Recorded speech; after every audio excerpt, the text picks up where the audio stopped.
인간론 오늘이 벌써 세 번째 시간입니다.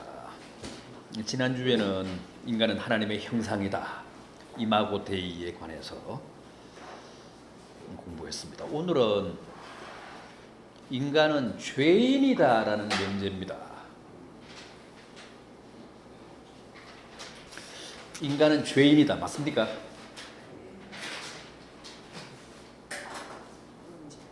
네?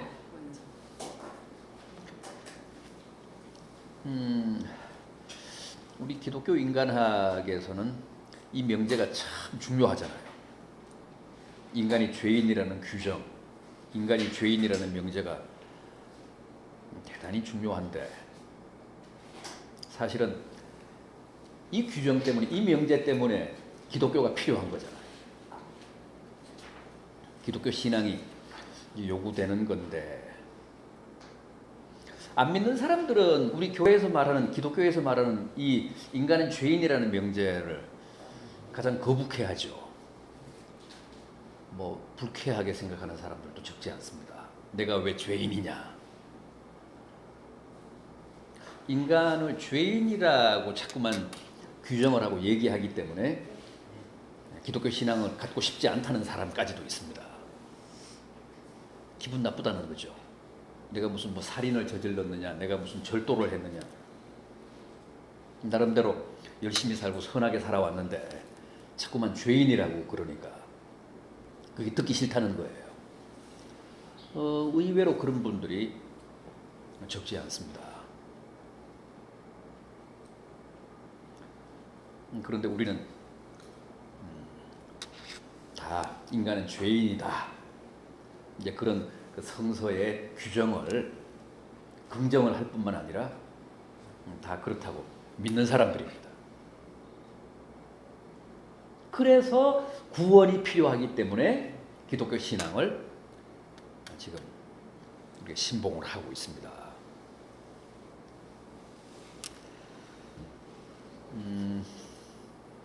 왜 죄인입니까?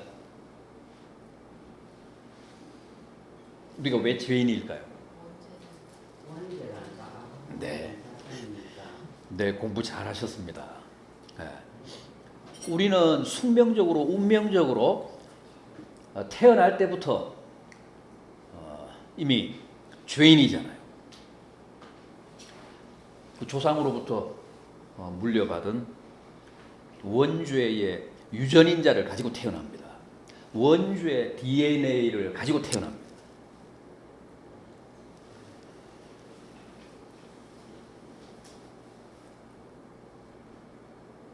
아니, 조상이 죄를 지었으면 지었지 왜 조상의 죄값을 나한테 묻느냐? 또 그런 분들도 있죠. 아담이 죄를 지었으면 그건 아담의 죄고, 그래서 아담에게 책임을 물어야지 왜 내게 그 죄에 대한 책임을 묻느냐, 죄값을 묻느냐.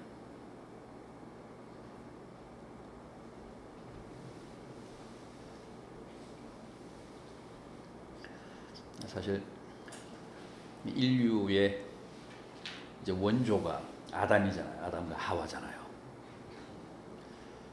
그래서 지구상에 태어나는 모든 인간들은 단 한 사람도 예외 없이 다 아담의 이제 후예들이고, 아담의 후예들인 한 아담이 범한 그 원죄의 대물림의 운명에서 피해갈 수 없다는 게 이제 성경의 가르침입니다.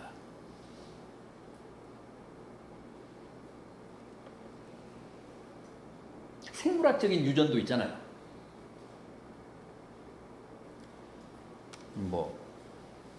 윗대 혹은 부모들의 병이 그대로 자식이나 자식 혹은 그 후손들에게 계속 유전되잖아요.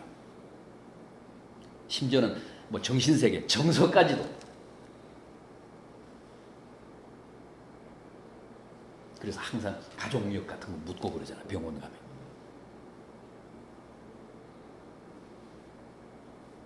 영적인 세계에도 바로 그런 유전 질서가 있다는 거죠. 비록 내가 내 의지로 지은 죄가 아니지만 부모가 죄를 짓고 조상이 죄를 지었기 때문에 그 죄가 내게 유전이 돼서 나는 태어날 때부터 운명적으로 죄인으로 태어납니다.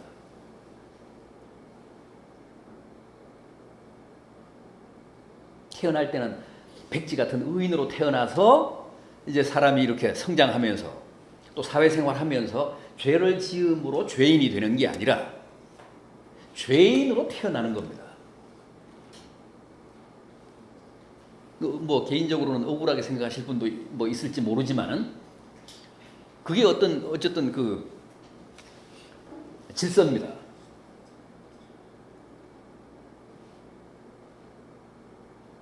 그런 게 많잖아요. 그런 숙명적인 것, 또 운명적인 것.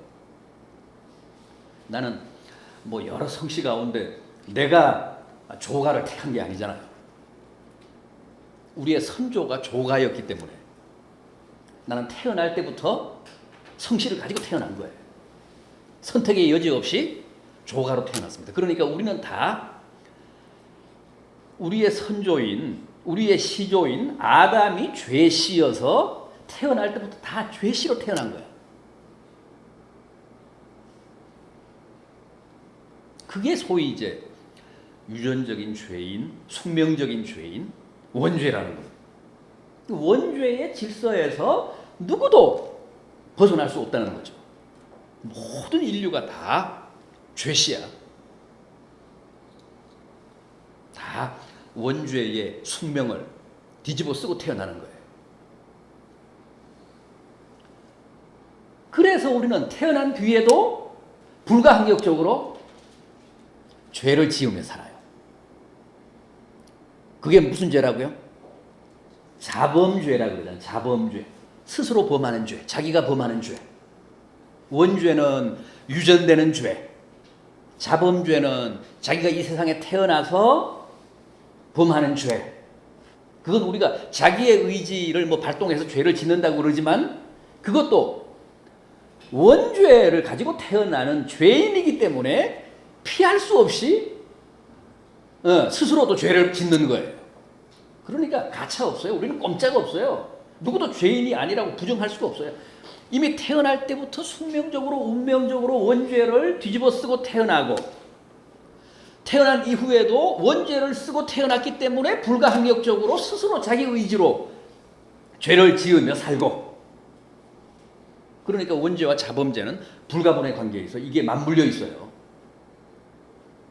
자범죄를 통해서 우리는 원죄의 실체를 확인할 수 있어.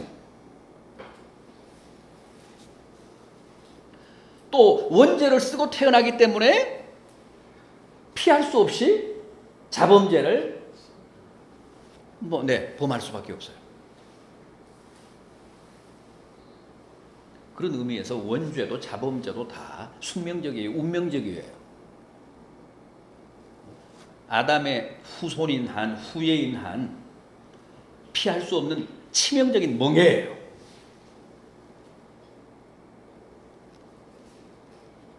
그러니까 보십시오. 죄인으로 태어나기 때문에 죄인이고 죄인으로 태어나서 불가항력적으로 또 스스로 죄를 범할 수밖에 없기 때문에 우리는 다 죄인입니다.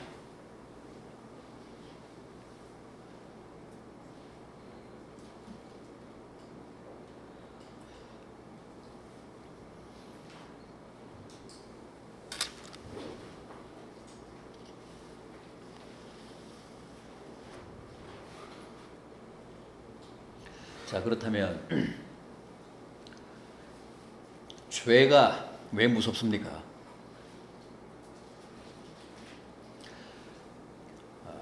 이래저래 죄인일 수밖에 없는 우리 인간들의 그런 운명이 왜 비극적입니까?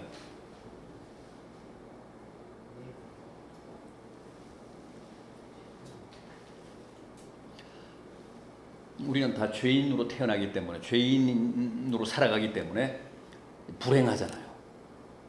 불행한데 왜? 죄의 값이 사망이기 때문에.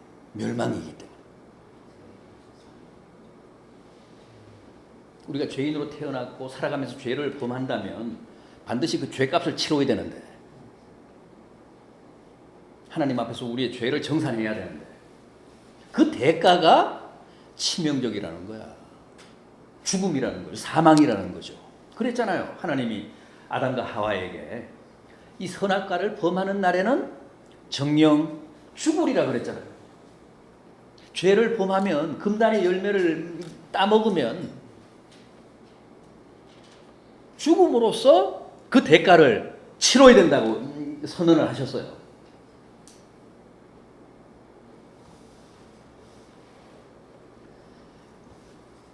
로마서 6장에도 그런 말씀 나오죠. 로마서 6장 23절에도 죄의 삭선 사망이요 그랬잖아요.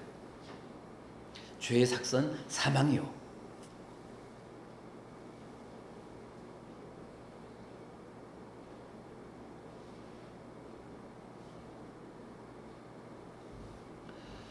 그리고 거기서 말씀하는 사망이나 또 창세기 2장에서 주님이, 이제 하나님이 경고하셨던 그 죽음이나, 그건 단순한 죽음이 아니잖아요.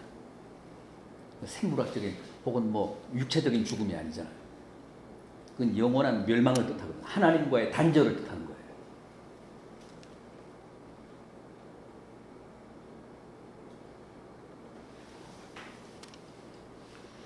그러니까 죄의 삭시, 죄의 대가가 이게 멸망이기 때문에, 영원한 죽음을 의미하기 때문에, 하나님으로부터의 저주, 하나님으로부터의 버림받음을 의미하는 것이기 때문에 이게 아주 결정적이고 치명적이라는 거죠.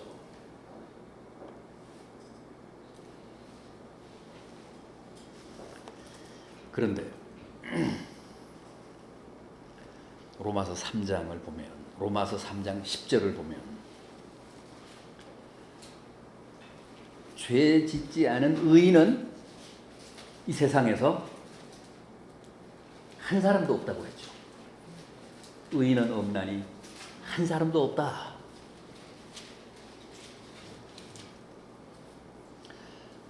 또 역시 로마서 3장 23절을 보면, 모든 사람이 죄를 범했음에 하나님의 영광에 이르지 못했다. 그러니까 단 한 사람도 예외 없이 다 죄를 지어서 하나님의 영광에 이르지 못했다는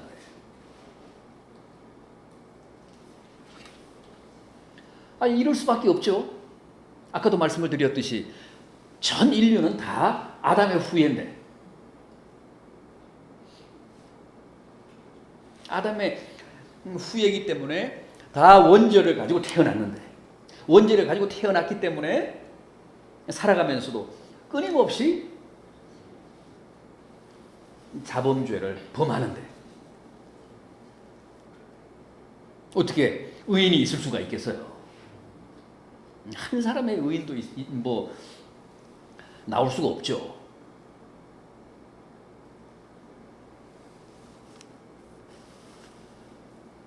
그럼 이제 어떻게 해야 돼요? 모든 아담의 후예들이 하나님의 준엄한 이제 심판을 받아야 되잖아요. 영원한 죽음을 이제 선고받아야 될 그런 운명에 처했습니다. 그런데 여러분 아시는 대로 그 하나님의 하나님됨의 그 조건 가운데 뭐가 있어요? 첫째, 공의가 있지. 공평하고 의로움.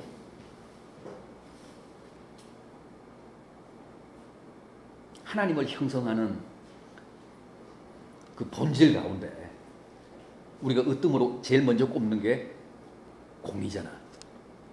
공평하고 의로우심. 그러니까 하나님의 공의에 의하면 뭐 의인은 한 사람도 없으니까 전 인류가 다 하나님의 그 심판을 받아서 이제 죽을 수밖에 없는 거예요. 그런데 하나님께는 공의뿐만 아니라 뭐가 있다고요? 사랑이 있잖아요. 공의에 의하면 전 인류가 다 이제 죽어 마땅한데, 또 하나님께는 이 사랑이라고 하는 이제 그 성질이 있잖아요. 본질이 있잖아요. 이게 이제 하나님의 딜레마예요. 하나님으로서는 아주 난감한 상황에 처하신 거죠. 이걸 죽일 수도 없고 살릴 수도 없고. 공의에 의하면 반드시 가차없이 심판해서 다 죽여야 되는데, 또 사랑이 있어서 다 죽이면 또 사랑을 범하게 되잖아요. 또 사랑을 발동해서 살려주면, 용서해주면 또 공의를 범하잖아요.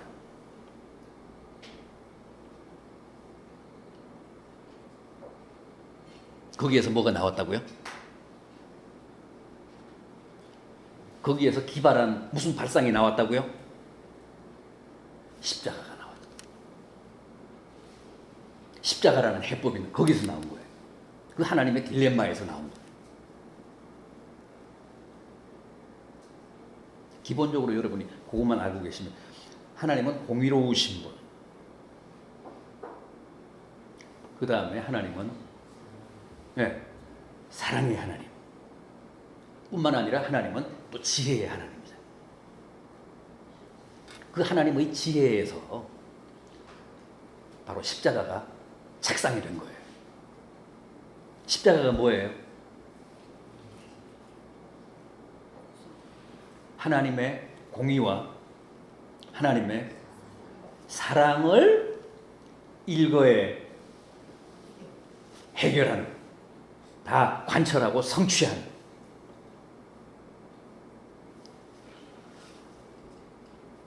인간 구원의 정말 영원한 표상이잖아요.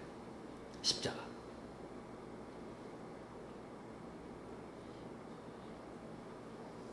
전 인류가 범죄를 했음에도 불구하고 하나님이 무조건 용서를 하신다면 그건 하나님의 공의를 스스로 범하는 거예요.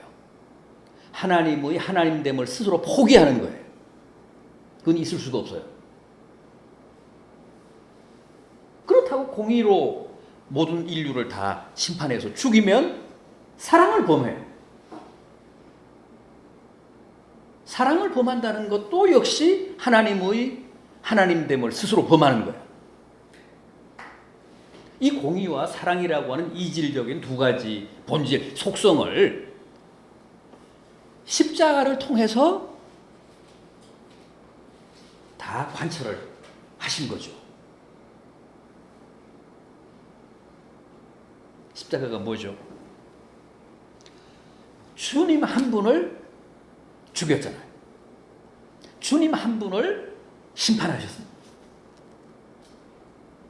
주님 한 분의 어깨에 전 인류, 죄인인 전 인류의 모든 죄를 다 지우고 주님 한 분을 처단하셔서 죽이셨어요.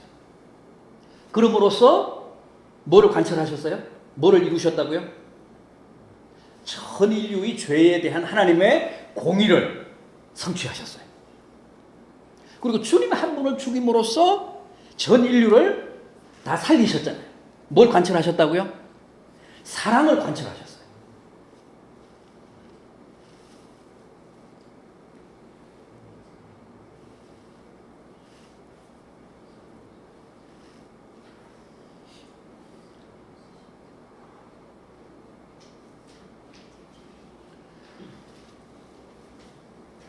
도대체 주님이 어떤 분이기에 하나님이 주님을 통해서 당신의 그런 하나님의 본질을 전혀 해치지 않고 다 성취하시고 관철하실 수 있었는가? 주님은 우선 어떤 분이에요? 죄가 있는 분이야, 없는 분이야? 전 인류는 다 죄인인데 유일하게 완전하고도 완벽한 사람이셨지만 죄인이 아닌 사람이 주님이셨죠. 왜 주님이 죄가 없어요? 왜 주님이 죄가 없어? 사람이면 죄가 있어야 되잖아요. 원죄를 가지고 태어나지 않았잖아요. 여자의 후손으로 오셨잖아요. 원죄의 유전 질서를 유일하게 피하신 한 분이에요. 주님이. 성령으로 잉태되셨잖아요. 요셉의 후손이 아니잖아요. 만약에 주님이 남자의 후손으로 오셨다면, 마리아와 요셉 사이에서 오셨다면 주님도 어쩔 수 없이 죄인이셨고, 주님이 죄인이셨다면 우리의 죄를 사하기 위한 제물이 되실 수 없었죠. 왜냐하면 주님도 우리하고 똑같은 죄인이니까. 구약시대 때 하나님 앞에 바치는 죄물은 가장 중요한 조건이 뭐였어요? 흠이 없어야 돼. 흠과 티가 없어야 돼. 어린 양이. 그래서 항상 제사장들이 검열을 했잖아요. 흠과 티가 없을 때만 제물로 유효했어요. 그렇잖아요. 죄인이 죄인을 구할 수는 없잖아요. 물에 빠진 사람이 물에 빠진 사람을 구할 수 없잖아요. 소경이 소경을 인도할 수 없잖아요. 주님이 우리의 제물이 되실 수 있었던 것은 흠과 티가 없었기 때문이에요. 죄인이 아니셨기 때문이에요. 원죄를 쓰고 태어나시지 않았기 때문에 자범죄도 짓지 않으셨어요. 흠없는 어린 양이셨어요. 세상 죄를 지고 가는.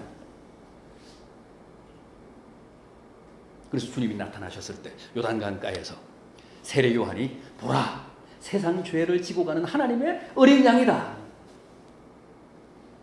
정확하게 본 거죠.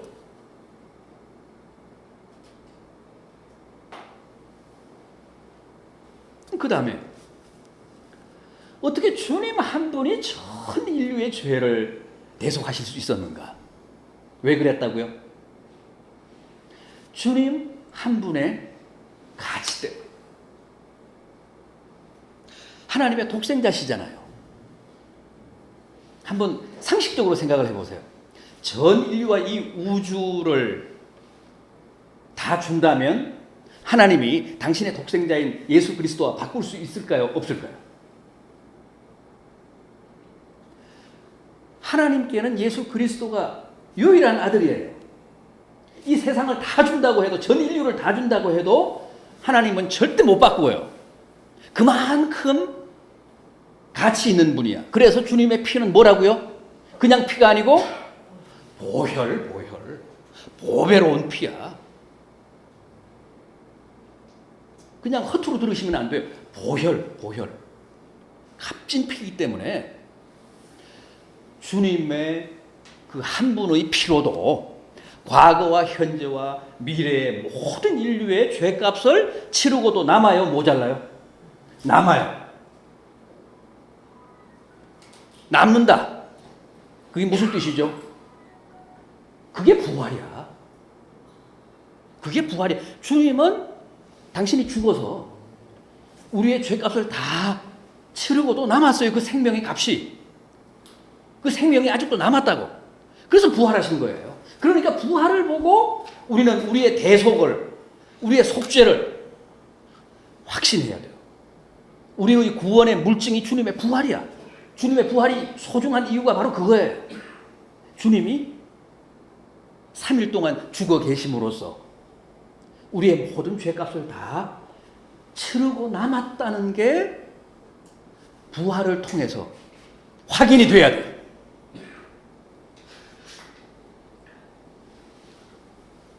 그러니까 주님은 십자가를 통해서 우리의 죄를 완전히 해결하셨어요.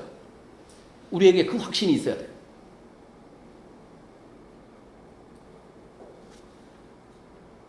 그런데도 지금 우리가 죄를 지어요, 안 지어요? 잘 짓잖아요. 그러면 그건 어떻게 되는 거예요? 그건 주님이 용서했어요, 안 했어요? 사하셨어요, 안 하셨어요? 그것조차도 다 사하셨어요. 그것조차도 다 사하셨다고. 우리가 실감을 못해가지고 이게 확신이 안 되는데 그건 믿어야 돼요. 그래서 우리는 이제 죄에 대해 어떻게 됐다고요? 죽었다고 했잖아. 죽었다는 뜻이 뭐예요? 아무런 인연이 없다, 아무런 상관이 없다는 얘기야. 만약에 죄와 여전히 우리가 상관이 있으면 우리는 죄인이야. 우리는 죄인으로 남아있어. 그러나 우리는 죄에 대해 죽었어요. 죄하고는 아무런 상관이 없다는 뜻이야. 여전히 죄를 지음에도 불구하고. 그래서 죄를 짓지 않아서 우리가 의인이 아니고 죄를 지음에도 의인이라고 칭해준다는 거야. 그게 칭의야. 죄는 여전히 짓지만 더 이상 죄인이라고 규정을 안 해준다는 거예요. 그냥 의인이라고 불러준다는 거예요.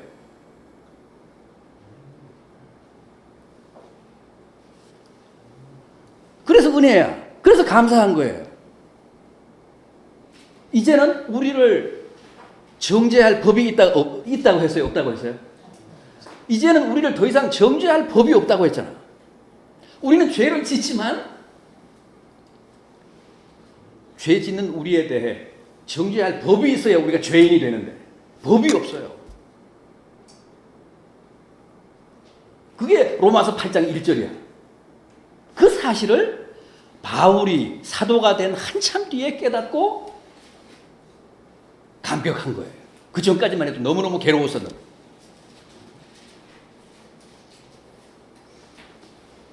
한번 읽어보시죠. 로마서 8장 1절. 그러므로 이제 그리스도 예수 안에 있는 자에게는 결코 정죄함이 없나니. 네. 결코 정죄함이 없어요. 계속요. 이는 그리스도 예수 안에 있는 성령의 법이 죄와 사망의 법에서 너를 해방하였습니다. 네. 바로 그거예요. 제가 가장 강조하는 거. 바로 그 대목이에요. 우리는 계속 죄를 지어요. 뭐 흠과 티가 많아요. 그러나 더 이상 정죄하지 않아요. 이제는 우리가 율법 아래에 있지 않아요. 성령의 법 아래에 있어요. 그걸 주님이 십자가를 통해서 이룩하셨다는 거예요. 그게 우리의 구원이에요. 그게 은혜야. 그래서 감사한 거예요. 많은 분들이 예수를 믿으면 새 사람이 돼가지고 더 이상 죄를 안 짓는다. 그래서 의인이 된다. 착해진다. 그렇게 생각을 하지만 그건 잘못된 거예요. 여전히 우리는 죄를 반복해요. 그럼에도 불구하고 더 이상 우리를 죄인으로 규정할 법이 없어진 거예요. 주님이 십자가를 통해서 그 법을 해소시켰어요. 오로지 구원의 법, 성령의 법, 은혜의 법만 우리를 지배해요.